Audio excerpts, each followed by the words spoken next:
they don't seem to care about their homes as much as they do their cars. Hey Growth Techs, that is Tyler Mikolajczak, owner of Built Studio in Frisco, Colorado, a residential architecture firm. They focus on high performance design.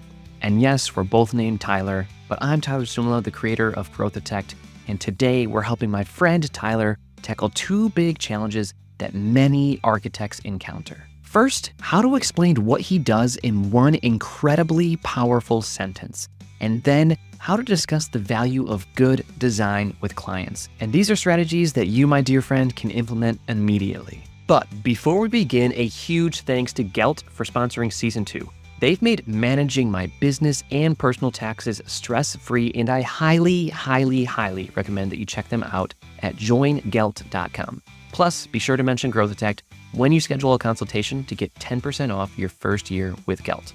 And if this is your first time listening to the Growth Tech podcast, here's the gist. There are somewhere around 30,000 architecture firm owners and leaders in the US today alone, but there's virtually no place for them to chat about the question that fuels their business. How do I find, attract, and win the best clients for my firm?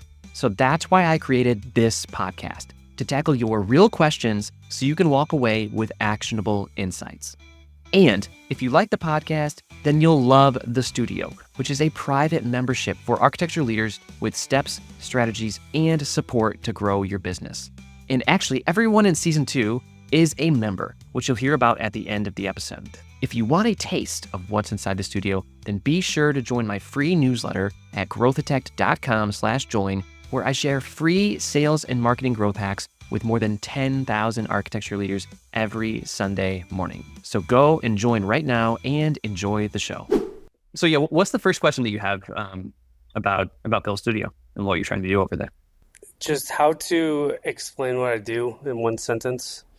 I get in a bit of a word salad quite often when I try to explain and then start to over-explain. But just trying to find that, succinct phrase or succinct, sentence that I can use to describe myself, I think would be really helpful. Yeah, that is a very common challenge, not just among architects, but among everyone. Like, how do you say who you are and what you do and who you help, like, quickly and succinctly, so that you don't have to almost recreate that statement every single time someone asks you, which I think is generally how it goes. But I'm curious to know, how have you been pitching yourself up to this point? What do you typically say about Built Studio? Well, I haven't had to very often because of the kind of community that I've built around me in the last 10 years. And so I've got a lot of people that just reach out. So I haven't had to practice this that much, and had to kind of start those conversations where it was kind of already a foregone conclusion, so I could get right into it with people.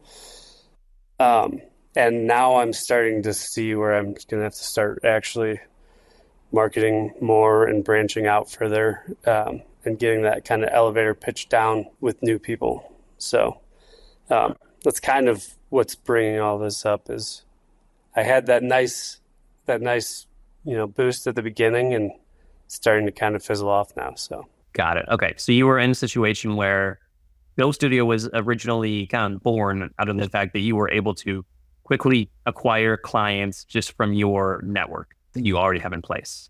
Yep. So the conversation at that point was a little bit more comfortable, but now you're building, you're growing, you're expanding, and so you need to be able to explain, who you are, what you do, who you help, as you start doing that outreach. Is that correct? Yep. Yeah, very cool. much so. Okay, cool. Well, let's jump into it. My favorite way of doing this is something that I call a transformation statement. And the whole basis of this is that, your clients you're basically guiding your clients through a transformation. That is what every single architect is selling. You're selling change, you're selling a transformation. They're at point A, they want to get to point B, and ideally your services are the vehicle that gets them from point A to point B. And so we just want to be able to describe that really succinctly, to your point, not only, so that when you're speaking about it, you can kind of quickly describe what you do, but it also makes it really easy as a statement that you can put on different marketing materials, on your website, on your business card, if you're doing ads, these different things that just allow you to very quickly, target and attract the right people. So the first part of this is your ideal client. Who is your ideal client? And let's dive into a little bit more about like who they are and what they do. I've thought about that quite a bit because I've gotten a couple of them over time through the kind of the osmosis of getting projects just randomly through my network. But I really want to kind of work with somebody who's interested in doing different things and who's open-minded, and who's interested to do something that's not the status quo. I think a lot of people get lost in the trends and get lost in wanting an asset that they can ultimately resell. So they want to make it as appealing to the masses as possible. And it's their home, and it's somewhere that they spend lots of time. And I just think that a lot of people think of it as more of like a commodity, and not something that they live in. So finding people who are more interested in that type of thing of, building a space for themselves and really enjoying, the elevated life that they could live in a space that's more curated for them, would be the kind of ideal client.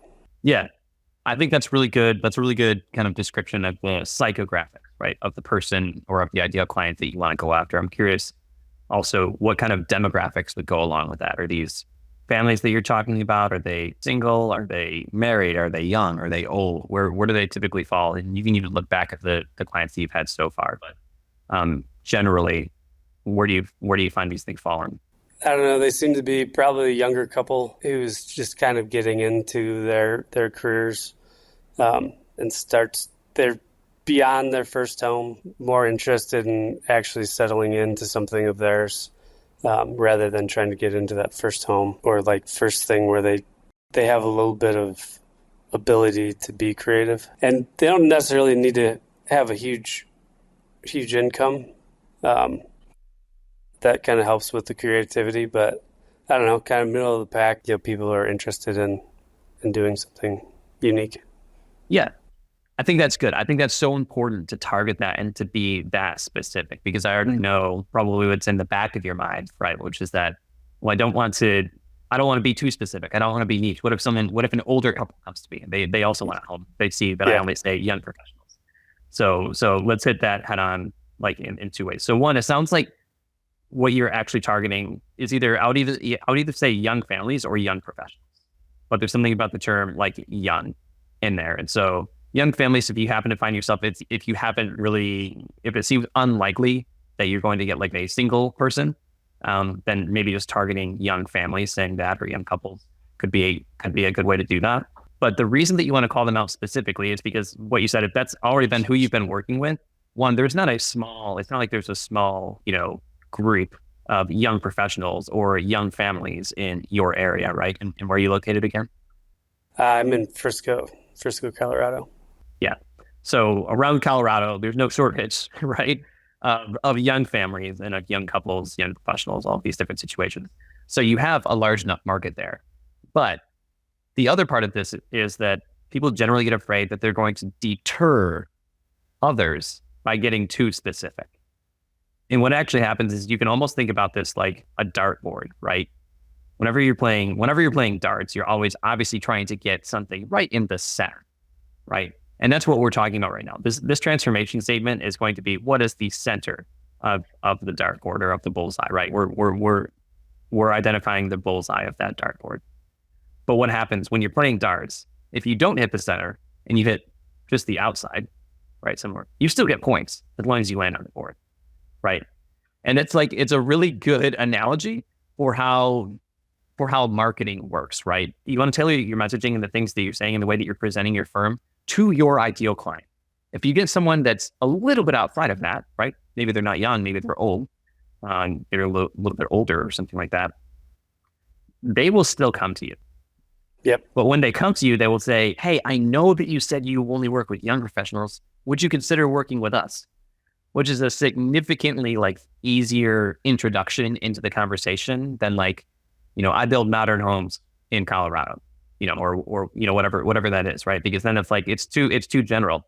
And then the other end of that, which I think is even more important, right, is that when a young professional lands on your site, or when you're in a conversation with a young professional and you say, I help young professionals do this, I mean, they perk up. They're like, wow, it's specifically for me, right? And this is really how you get in the position where you can differentiate yourself, where you can start charging fees that go beyond, because you're the only person that works with this specific group of people in your area. There's enough of a market for you to cover in that sense, right? So I would start off, I would say, I don't know, which one sounds better to you, young professionals or young families? I don't know. I don't know, maybe young families. Yeah, I think so too, because it's a little bit more inclusive, right? It can be a couple, it can be a family, they can be married, they can be not married. It's kind of just like anything in between there. So I think that's better. Okay, so what is the ideal outcome that they have when they come to you? It sounds like are you mostly doing new builds, or have you done additions and renovations as well?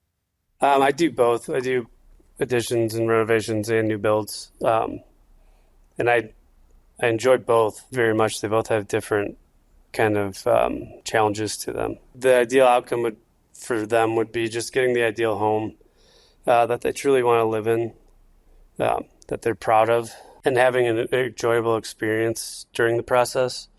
I think that's something that a lot of people don't think about, and I've also run into that quite a bit with clients who their architect didn't listen to them.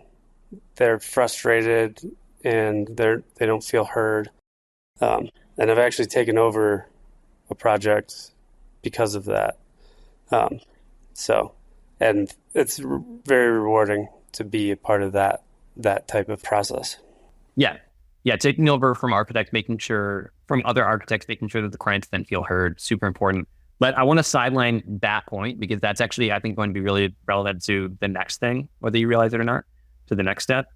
But for this step, their ideal outcome, it sounds like, it doesn't necessarily have to be a new build, but obviously a really key word here is a home. And you said like an ideal home, a home that they're proud of.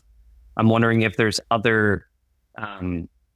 what other words you would use to describe the outcome of the home that they want, right? Like, is it a modern home? Is it a modern and sustainable home? Is it a home with a lot of natural light? Like, is there a kind of a specific kind of category that you see yourself falling into in that, or that your clients tend to like post or be attracted to with your work? I very much enjoy and believe in sustainability and creating sustainable homes. That word is tough sometimes because it can be a pretty big buzzword that doesn't have much substance, but having a high performance home that you can be comfortable in is the ultimate goal, really. Yes. I like high performance is a great one, and comfortable. Those are really good terms. So I would say, yeah. Right, so we know we're targeting young families, and what they want is a comfortable and high performance home, or that's what you get them, right? Right. Mm-hmm. Now, your differentiator. I think you were kind of actually mentioning this before, but this is the next step. It's like understanding what that differentiator is. You were just mentioning, you want that experience to be enjoyable for them. You really care about making sure that the client feels heard and understood. Are there other differentiators that you see in your work, or things that you've thought about as well, or things that your clients tend to be most excited about in working with you? I think the biggest piece is the process of design and designing with the clients. I've had 2 clients come back to me, which was pretty awesome, that said, hey, I really miss our design conversations that we had. Do you have time to talk about, this next thing? So having that as something that resonates with people is a pretty awesome thing, awesome experience. So I think that really helps make the design shine and carry on. So I think that design process and that communication and transparency are really key. Okay. I'm just writing down words as you're saying it, but like, open communication, transparency, resonates, collaborative. I think is kind of maybe an important word there. And Yeah. we can I think play with these when we get into to crafting it. So we have all the components, right? So we know you're targeting young families. They want high performance homes, and your differentiator is kind of this collaborative relationship that you have with the client. The fact that they are a key member, right? They're a key author, right? Maybe that's another word. They're a key author in the kind of design and development of this home. Yeah. So the way that you piece these things together is you say, we help X design to create Y with or without Z, or we design and create Y for X with or without Z, being like X being the starting point, right? Your ideal client, Y being where they want to be, and then Z being the differentiator. So if we piece those together for you, what do we have? We have something like, we help, I'm going to write it out right now. We help young families, or I help, is it just you right now? I think it is, right? Yeah, it's just me. So you could either say I help, or you could just say helping young families create high performance homes with open communication, for example, or helping young families create high performance homes. I'm trying to play with this. Helping young families create high performance homes with transparent communication, or with a collaborative process. That might be a way to say it. Yeah. Helping young families create high performance homes with a collaborative process. Another way to say that is, creating high performance homes for young families through a collaborative process. Yeah, I like that last one. So yeah, that was creating high performance homes for young families through a collaborative process. And this is, what is this? This is like, 10 words or something. And in 10 words, you're saying who you help, how you help them, and why you're different. And that's really like, that's what you want out of that single sentence, right? And if you put that on your website, if you put that on your business card, if that's what you say when someone says, oh, what kind of architecture do you do, right? Well, I create high performance homes for young families with my collaborative process, right? Well, that's really, that tells you so much in just one sentence. And even the more important part about this is that it piques just enough curiosity, right? You're like, okay, there might be some questions on like, okay, well, I'm a young family, high performance home. The thing to watch out for that, I would kind of almost A/B test this, right? Because high performance is something that's familiar to us as architects. I'm not entirely sure how aware of it, like just the general public is to that term. Yeah. So that would be a reason to maybe fall back on something like sustainable, creating sustainable homes for young families through a collaborative process. Yeah. So just something that just be aware of, kind of test it out as you're having these conversations, because that would be to me, that's the only one that I'm like, I'm not sure. Like, I like the way that high performance sounds better, but I'm not sure if people actually understand what that means yet. Yeah, I would agree. Yeah. But creating high performance homes for young families through a collaborative process. High performance is intriguing. Not sure exactly what that means. Maybe that's what they're thinking. And collaborative process, they'd probably like, oh, what's your collaborative process? I'm guessing that's probably going to be what the first question is when they ask that. Oh, what do you mean by a collaborative process? What does that look like? Right. Well, a lot of other architects, they will tell you what your vision is, and instead I take time to sit down with you, understand what your goals are, what challenges you have, what you're trying to solve, and then we meet on a weekly basis to ensure that you are, very involved with the process and feel like you're an author in your own home. Yeah. Right, in your own space. Yeah. No, that's exactly the goal. So that sounds great. Awesome.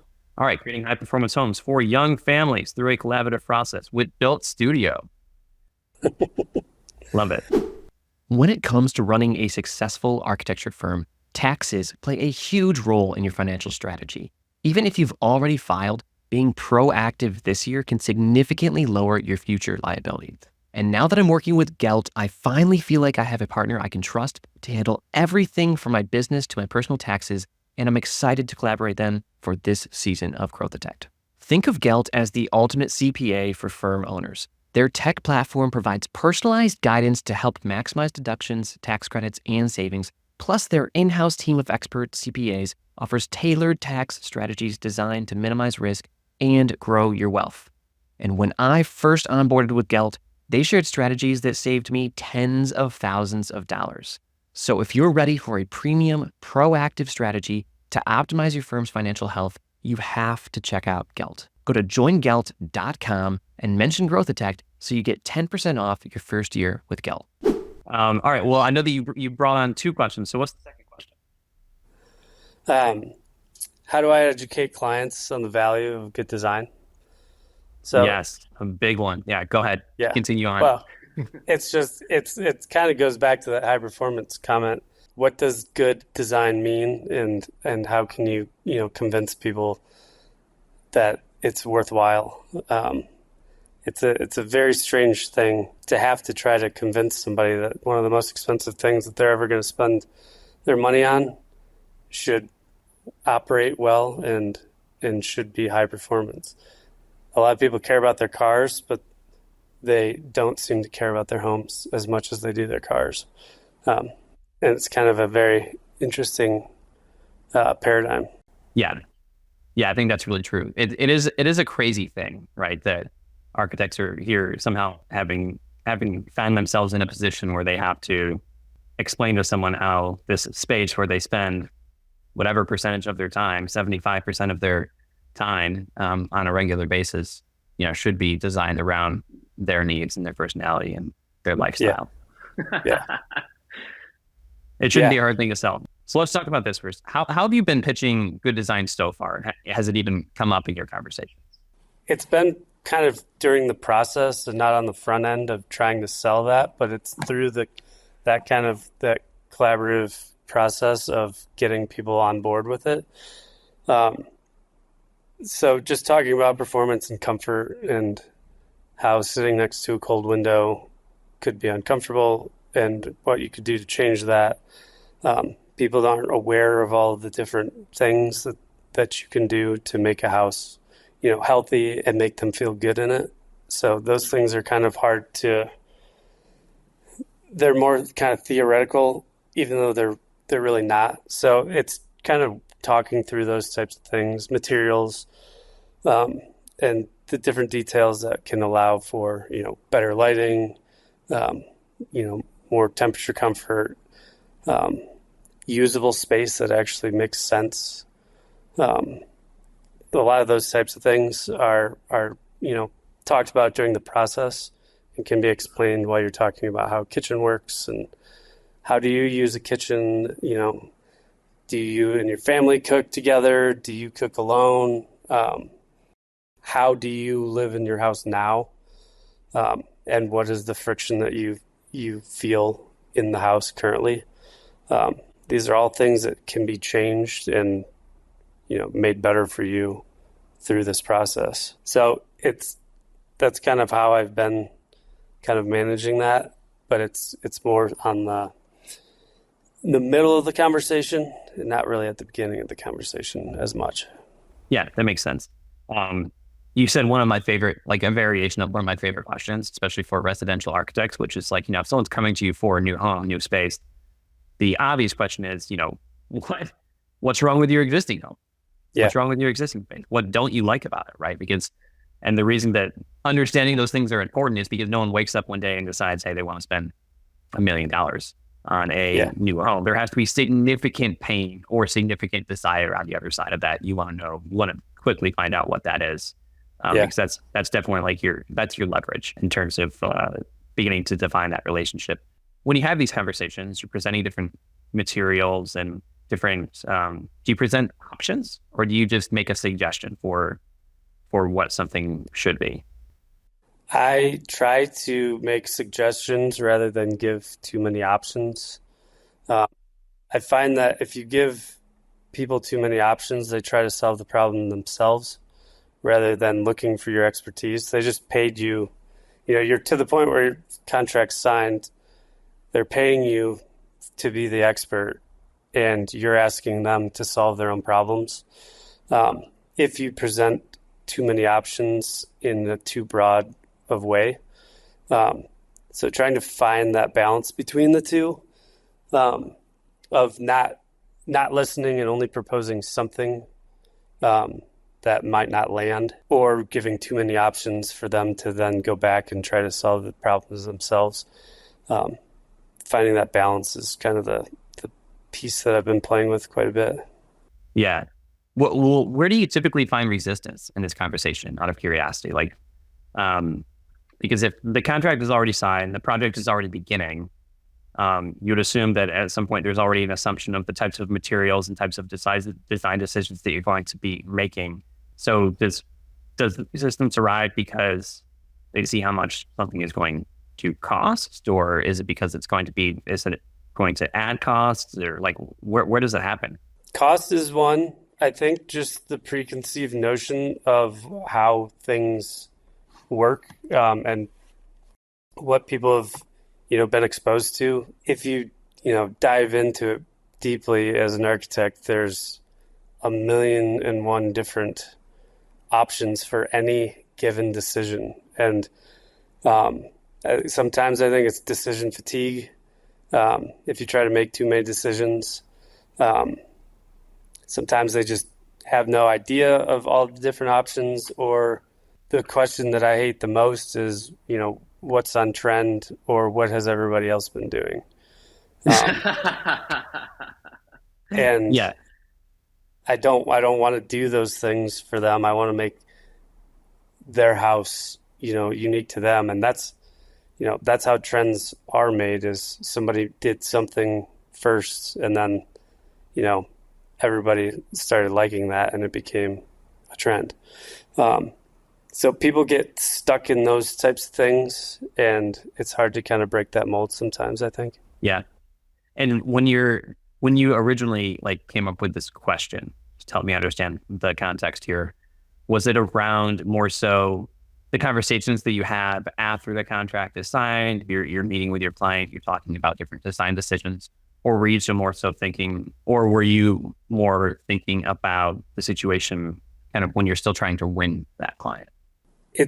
I would like to put it up into the winning the client area, because that would be also probably a differentiator as well, is if people can see that this is, I think it just adds value when you care about the client and care about, their well-being. I think a lot of people think that you just pick off a list and you're buying things, and filling the space, where you don't have to buy a cabinet and then, a cabinet pole and then the countertop. You could go as far as, custom building all of those things. A countertop doesn't have to be granite. It could be 1,000,000 different things. Things get, I think, stuck in lanes, and people it can become very commoditized, and if that's even a word, but it just becomes kind of this mass-produced thing that everybody starts to fit their lives into, rather than if you have the opportunity to make it for you. It seems a lot more appealing to me. Yeah. I feel like every single architect that's going to be listening to this is going to be nodding their head along, while screaming at the podcast, saying, "Yes, yeah, I fully agree with everything that you're saying. This is a big issue." So here's the thing: there's never a silver bullet when it comes to the right way to say something or the right way to pitch something. It just doesn't exist, because if it did, then every architect would win 100% of the clients that come to them. So I think there's a few things that have to be, accepted here. The first one is that upon being more intentional about, pitching good design and positioning good design, you will probably also end up disqualifying clients that, in the end, probably wouldn't have been a fit for you anyways. But you'll end up disqualifying them sooner, right? Which I think that's a good thing, right? Because having a bad client, especially as a one-person firm right now, if you had, you might have 3 or 4 active clients at most at one time right now, right? So if one of those clients is a bad client, that's a big problem. It probably ends up taking up like 80% of your energy. So I think that's okay right now. But the other part of this is that this idea of pitching design almost has nothing, it has very little to do with design. If you want to, at least to do it in the most beneficial way, right? Because what it has everything to do with really is back to that conversation about the client, what the client wants, what the client needs, what current challenges they're having, what their end goal is, and kind of what that mission is. What is that desire that they're working toward? And it's so important to understand what those priorities are before the contract is signed, so that when these conversations come up, you have something to fall back on, right? Because you're continually reminding them what their main goal is. Like that is your responsibility, really, as the expert and as the professional. You've done a really deep discovery process to understand what are the challenges that they currently have with their home. Now, how is that impacting their day-to-day lives? How would that look different if that didn't exist, right? What would they be able to do and that they can't do today, right? So, the kitchen is a good example. Like the kitchen's too small, so I can only cook in that room by myself. As a result, when the family comes to visit, there's not any way for us to, gather together and cook together, which is just something that's so core to my family. And so after we solve that problem, like we can invite the whole family over and we can all cook together and have this meal. And it's just something that I've always wanted to do, right? And so that becomes a priority, and that becomes a sticking point in the conversation. And so then it's like every time that you're having these conversations about design, to you, it's about design. But to them, it still needs to be about what that end goal is, right? So you're talking about the different types of countertops that come around, right? And it's like, well, there's 2 options right now for the countertops. We can go the standard granite option, lower performance. You'll have these impacts, these other things that happen. We can go with the higher performance, option B, this material.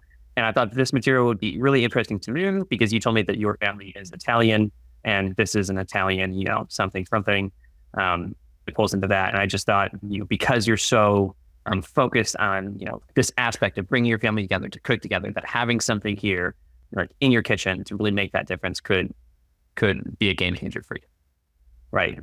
And so when you're positioning around their priorities, I think it makes it easier, especially, I do think.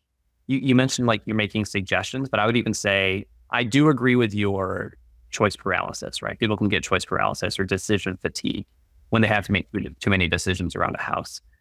But if they're easy decisions, right, then it actually builds momentum in your relationship and in your trust building, right? So, don't give them 10 options, for a different material. Give them 2, right?